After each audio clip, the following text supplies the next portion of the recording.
Salut tout le monde! Aujourd'hui, je suis allé chercher 83 points sur le NQ. Je vais vous décortiquer dans le fond comment j'ai fait. Fait que je suis rentré sur une inside bar, mais il y a tout un processus avant de pouvoir confirmer qu'on partait à la hausse. Donc, on va décortiquer ça ensemble dès maintenant.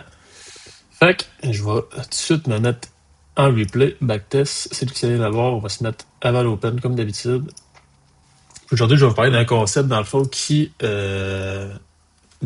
une stratégie pour rentrer sur les marchés qui est un peu différente que la zone FIBO. Fait qu'on va tout de suite commencer sur le 1 heure. Sur le 1 heure, on voyait qu'on était haussier, donc on faisait une suite de high, low. Donc ici, low, high.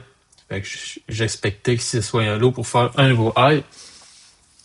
On descend sur le 15 minutes comme d'habitude, puis on en regarde nos targets. Fait qu'en pre-market, on a sweep London Low ici.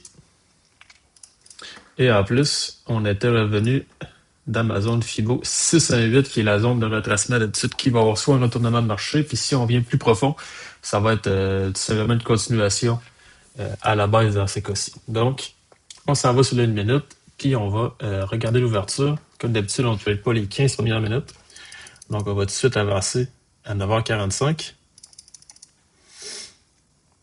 9h39.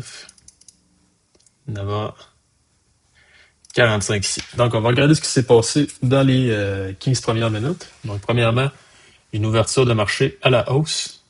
Puis si on va sur les 5 minutes, on voit qu'on a closé par-dessus les A ici, ce qui nous fait un changement d'état de délivrement du prix. Nous devenons maintenant haussiers.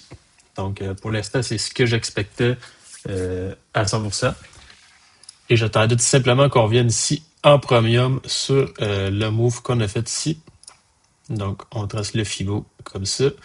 Puis, on est revenu dans ma zone 0.5 ici. Donc, on peut se l'écrire. Equilibrium. On en revient en zone discount. Fait qu'on peut, à partir de ce moment-là, on peut chercher des entrées. Donc, on va effacer ça. Puis, on va regarder ce que le marché fait. On a sweep un low ici. Mais ça, on va le voir plus tard. Et ça va confirmer notre entrée encore plus. On va continuer d'avancer. Donc là, on fait encore ici un shush. Ça veut dire qu'on repart un BOS, pardon. Ça veut dire qu'on confirme qu'on est vraiment à la hausse.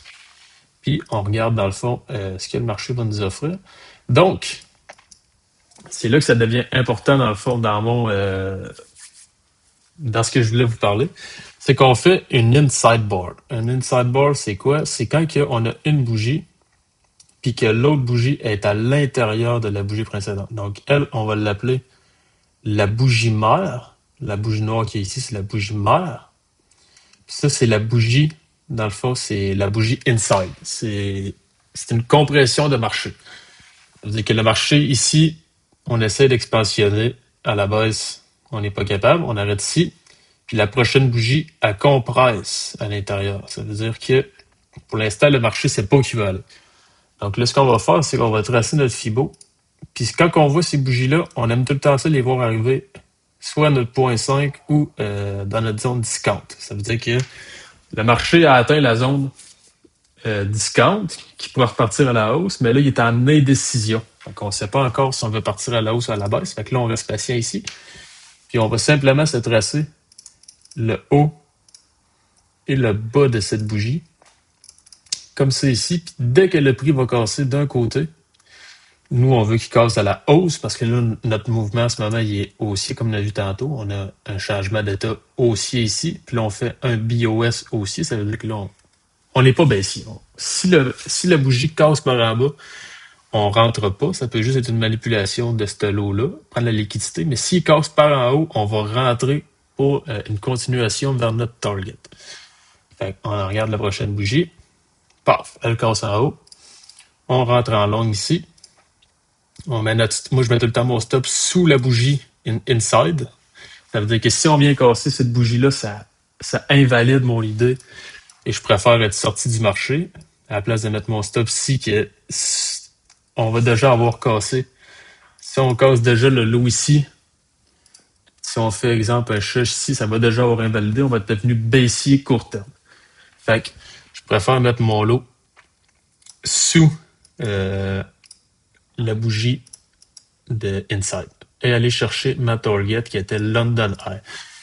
Autre chose aujourd'hui aussi, pourquoi j'ai pas target Asia Eye? C'est tout simplement parce que si on regarde SP500, sur le 15 minutes, on avait, si je mets mon indicateur, on avait un S&P. Le marché S&P était déjà allé chercher Asia ici. Fait que j'expectais que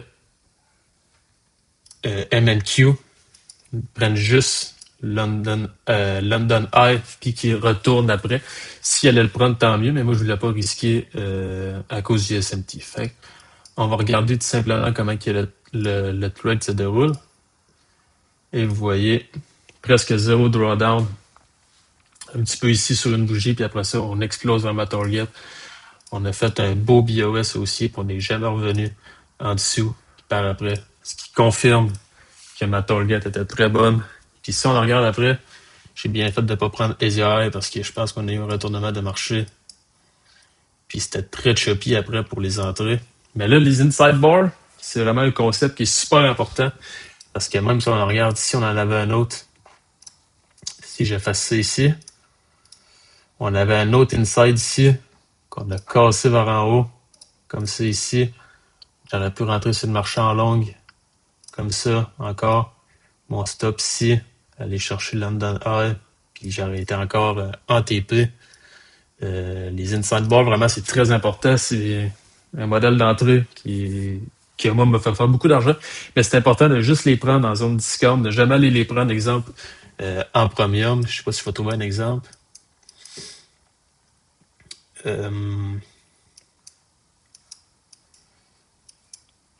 Comme si ici on avait une inside, on n'a jamais eu de retracement.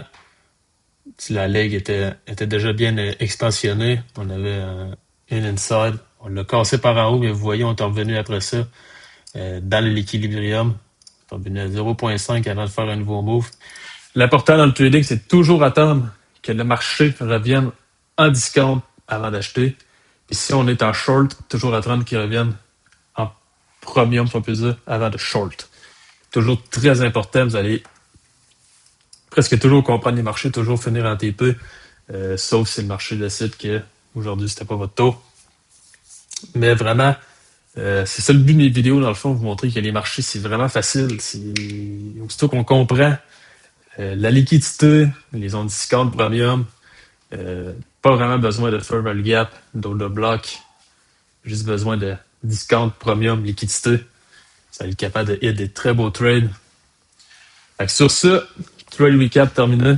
Merci d'avoir écouté. On se retrouve demain pour le prochain trade recap. Bon trading à tous.